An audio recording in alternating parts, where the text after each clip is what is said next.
Hey everybody, this is D Hunter, bringing another action figure review. Today, we're going to look at the McFarlane DC Multiverse Collector's Edition New 52 Huntress. This has been a long time coming. Huntress has been a big omission to the Bat family, and I'm happy to finally have her. It is from the New 52, and personally I would have rather had a Rebirth or a 90s version. Luckily the Platinum Chase is sort of a 90s version. I pre-ordered her for the McFarlane toy store, and she finally arrived today. So let's take a look at the packaging. As you can see at the top, 22 moving parts, McFarlane Toys, age of 12 plus, McFarlane Collector's Edition, DC Multiverse, Huntress. Here she is in the package. She has a collector's card, display stand, total of 6 hands, 3 different faceplates, and this is the first time I think McFarlane has done faceplates. Scratch that, not the first time. She also has her signature crossbow. One side of the package, Huntress from the New 52. This is the 23rd figure in the McFarlane Collector's Edition subline. Other side, Huntress. At the bottom, there's her barcode, if that helps. And on the back, here she is, posed up from the comics, looking fantastic. So with no further ado, let's open her up. And of course, I did get 2 of these Huntress figures, one of which to open and enjoy, the other one to keep unopened in my complete Batman-related unopened action figure collection. And I did get the entire wave from the McFarlane toy store. Between the coupon code and the bundle discount, I paid significantly less than retail, even after shipping and taxes. Alright, now that with this figure out of the package, here she is with all of her accessories laid out. We have a display stand, a collector's card, total of 6 hands, 3 different faceplates, and her signature crossbow. Before we take a look at all that, let's talk about and check out the figure. So this is Huntress. She's a member of the Bat family. She's been around since the 70s. But really joined the Bat family in the 90s, and sort of on and off helped them. She does kill. Batman does not approve of her methods. Her real name is Helena Bertinelli. She's an orphan daughter of a murdered mafia family, and she pretty much swore vengeance against crime to sort of pay him back for murdering her family. She's a pretty violent Batman ally. So let's take a look at her. Now, starting with her face, it looks really off. Her head or her face, it's like crooked and you can't really adjust it. I feel like you need to sort of rotate it, but the hair is sort of preventing me from being able to do that. I don't know, maybe the other faces will be a little bit better. Just something seems a little off. And the way she's painted, it almost looks like she doesn't have a neck. It just looks kind of weird. Her face plate does pop off, exposing something like this. I do feel like the hair is the reason I can't seem to sort of get the head adjusted quite right. Let's go further down. She's in a more modern looking costume. It's got the white sort of cross across her chest, the black outfit, not showing any skin. She used to show quite a bit of skin back in the 90s, and that's a version it would have been nice to get. She's got double jointed knees, double jointed elbows, purple sort of utility belt. I don't know, the head just looks weird. It's like it's hunched over or something. I don't know, it just looks very off to me. Cloth soft goods cape with a wire on both sides. It's black with white trim. Overall, she looks good. Definitely bothering me about the head being crooked, the face, the neck. I don't know, it just looks a little weird. And a closer look at her face and head sculpt. She has a signature purple mask with the sort of points at the top there. And she's had many different looks over the years.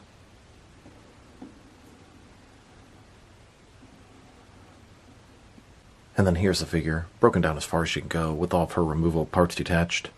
Now let's check out her accessories, starting off with the boring stuff. Here's her display stand, typical McFarlane display stand we've seen countless times before. And here's her collector's card. As you can see, it's an image of Huntress from the comics for the New 52. Same outfit the figure has. McFarlane Collector's Edition. On the back, there is a description. If you want to read that, pause now. Now let's check out her hands. She has a total of 6 of them, 3 right hands and 3 left hands. Here she is with her first pair of hands. These are her fists. And here's her second pair of hands. This is a pair of gripping hands with trigger fingers. And then here's her third pair of hands. This is a pair of open hands. Now let's look at her faces. She has 3 of them. And instead of coming with 3 different heads, they have 3 different faceplates. McFarlane hasn't done that very often. They did that with the Manhunter recently. 2 Two of her faces have the pointed mask, and one has a sort of simpler, more 90s style mask and different hair. The first one has a regular expression, second one kind of smiling, and third one a regular expression with a different mask. Here's her first face. This one has the New 52 style mask and a regular expression. And then her second face. This one also has a New 52 style mask and she's smiling. And here's her third face. This one has a different style mask. This is more the version of Huntress that I'm familiar with. This is going to look great with the Platinum Chase sort of 90s version. And this crooked face thing is just really bothering me. I'm pretty sure the problem is this hair here is just sort of pushing down on that side. If you could rotate it, she looks pretty good like this. So I'm going to take the head, heat it up, and try to bend that hair out of the way a little bit. And honestly, you don't have to do that. So this is the head as it is straight out of the package. And I thought maybe I could pull the head off, drop in some hot water, mess around with the hair. So I tugged on the head a little bit, and it came up just the tiniest little bit. And honestly, that made a pretty big difference, just that right there. So if you kind of pull the head up a little bit, you can see more of the neck. Head stands up taller, the hair has more clearance, and the head looks pretty straight. Here's her crossbow. It's one of her signature weapons. It's done in all black, and it could definitely use a better paint job, like silver on the arrowhead. It looks okay. Honestly, not very impressed with it, especially with the black color scheme. Here's Huntress holding and pointing that crossbow right at you. And although she doesn't come with it, it would have been nice if Huntress came with both a crossbow and her staff. Those are her two signature weapons. Here's a staff I took from an older Tim Drake figure. Works good for her. Now to check out the reuse and differences on this Huntress figure. And at first glance I thought, this is a brand new body? That's pretty cool. And as I started to look at the figure, I was like, what is up with her leg? Look at all that weird texturing with the paint over it. And then it dawned on me, these are the Arkham City Catwoman legs. So, a lot of reused parts from Arkham City Catwoman. Well, mainly just the arms and the legs. The head is different. The torso area is different. The diaper is different. The arms are the same. You can see the same kind of texturing on the bicep. Hands are different. And the legs are the same. There's this weird sort of texturing all over her. And it's the same on Huntress, down to the boots and high heels. And so there are now 3 different figures utilizing the Arkham City Catwoman body. And now that we've taken a pretty good look at the figure and her accessories, let's check out her height. From bottom to the top of her head, standing around 7.2 inches tall, which can translate to just over 18 centimeters. And for articulation, starting with her head, of course, she can rotate side to side. She can look up and down a little bit there.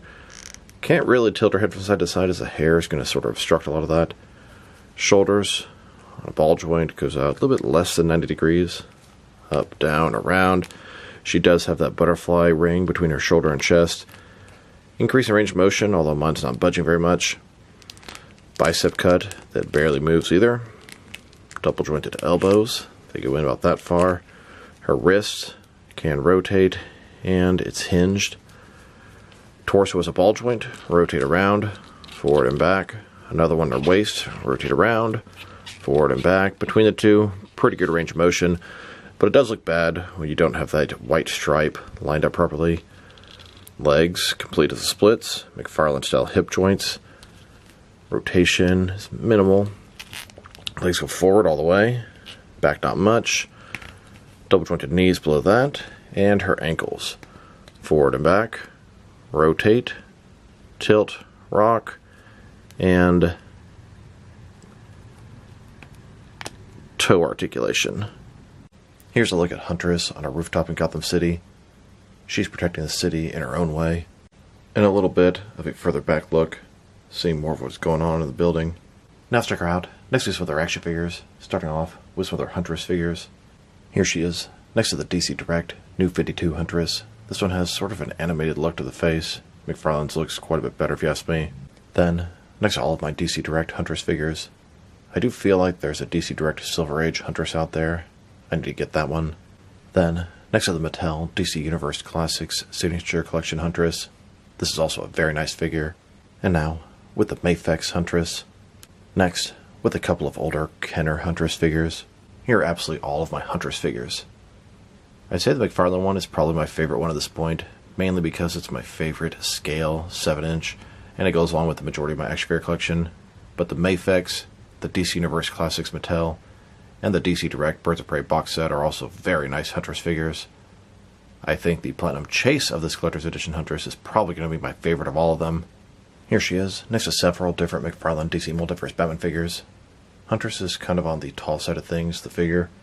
She fits in best with the tall Batman like the Hush Batman, and is maybe a little bit too tall for the Nightfall or Rebirth Batman figures. Here's a look at my modern Bat family. These are sort of my favorite versions of each of the different Bat characters that exist in the Rebirth. We have Duke Thomas the Signal, Barbara Gordon Batgirl, Batwoman, Nightwing, Batman, Azrael, Huntress, Red Hood, Robin, the Orphan or Batgirl, Ghostmaker, and then Red Robin or Robin.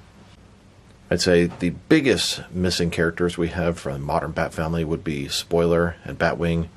Yes, they made a Batwing figure, but it wasn't Luke Fox, it's David Zavimbi. And some of these characters are not the right looks for the Rebirth, like Azrael or Huntress or Cassandra Cain Batgirl, but I'm sure those will eventually come along. So here's the McFarlane Collector's Edition Wave 1. Every single Collector's Edition figure has a Platinum Chase variant. Here are both the regular and Platinum Chase variants of the first appearance Superman, the Abyss, and Alan Scott Green Lantern. And here's the second wave of Collector's Edition figures, both regular and Platinum versions of Firestorm, Hawkman, and Sinestro. Then, the third wave of Collector's Edition figures, we have the Death and Return of Superman, Captain Carrot, Batman as Green Lantern, and Wonder Woman. Here's the fourth wave. This wave consisted of Penguin, Starfire, and Captain Boomerang. And here's the fifth wave of McFarlane Collector's Edition figures, both the regular and Platinum Chase variants of Sergeant Rock, Connor Kent Superboy, and Manga Batman. Here's the sixth wave of McFarlane Collector's Edition figures. We have Red Hood, Clock King, Ragman, and Agent Liberty. I have the Platinum Chase of Red Hood and Agent Liberty. I'm still in the hunt for another Platinum Red Hood, 2 Platinum Clock Kings, and 2 Platinum Ragman figures. If anybody out there has a tip on where I'm able to get one for a reasonable price, or can possibly help me out, please drop me a line in the comments below. It is much appreciated. Then, the seventh wave of Collector's Edition figures, the rest of Huntress's wave. We have the Dark Knight Returns Battle Damage Batman, Huntress, and then the Green Lantern Armor Builder. Once again, these all have Platinum Chase variants, and I'm looking for 2 of each of these. 2 Batman, 1 to keep unopened and 1 to open. Same with the Huntress, and they both look really cool. Battle Damage Batman is a darker blue, and he's not battle damage, he's clean. Huntress looks to be more so sort of a 90s version. And then we have 2 different Green Lanterns. They have 2 different head sculpts to make a total of 4 new Lantern Corps members. Now let's check her out, next to some other recently released McFarlane DC Multiverse figures. Here she is, next to the McFarlane Toy Store exclusive Jonah Hex. Here's Huntress, next to the Michael Go Alfred that came with the Batman Forever Batmobile, and the GameStop exclusive Frostbite Deathstroke. And here she is, next to the Batman Forever wave, Batman, Robin, Two-Face and the Riddler, collective build of Nightmare Bat. Then, next to the most recent Platinum wave, Bullseye Batman, Hugo Strange's Batman, Batman Begins Lucius Fox, and the Flash movie Batfleck. And now, with the most recent Batman wave, both the regular and Platinum Chase variants of the Batman Reborn Dick Grayson Batman, the Adam West Batman, and the world's finest Batman Superman Fusion. Here's Huntress, next to the Walmart exclusive Gold Label Vampire Shazam and Max Mercury. And here she is, next to the DC Classics Darkseid Mega Figure. Then, next to the McFarlane Toy Store exclusive Dark Knight Returns Armored Batman Patina variant, and the San Diego Comic-Con exclusive Superman Centennial Park Tribute Statue. And now, with the DC Rebirth Tim Drake Robin, and both the Platinum and regular versions of the Cyborg Superman. And finally, next to the previous Platinum wave, Sportsmaster, Manhunter, and the New 52 Reverse Flash. Now let's check her out, next to some action figures from different various companies, so we can see how she fits in, both scale and style-wise, in case you don't know which lines you can mix her with. Since she's a McFarlane toy, they're typically the 7-inch scale. I'm going to start off my comparisons with some of the larger action figure lines I collect, and work my smaller. But first, let's check her out with some of her McFarlane Toys brothers and sisters. In front of you are 5 different action figure lines, all from McFarlane Toys, all 7-inch scale. And now, with some Jack-specific wrestling figures and some Diamond Select toys. Here's the Huntress, next to a container of instant potatoes. And here she is, next to some DC Direct and NECA figures. Then, with both some Mattel and Jazzwares wrestling figures. And now, with some Mezco and Mattel DC figures. Next, with some Mafex and Hasbro Marvel Legends. And finally, with some SH Figure Arts and Jazzwares Fortnite figures. So overall, it's a very nice Huntress figure. I would say it's probably the nicest 7-inch scale Huntress figure that I've seen. I'm really looking forward to the Platinum Chase variant. I think that look is more preferred to me than this one. Now here are my complaints about the figure.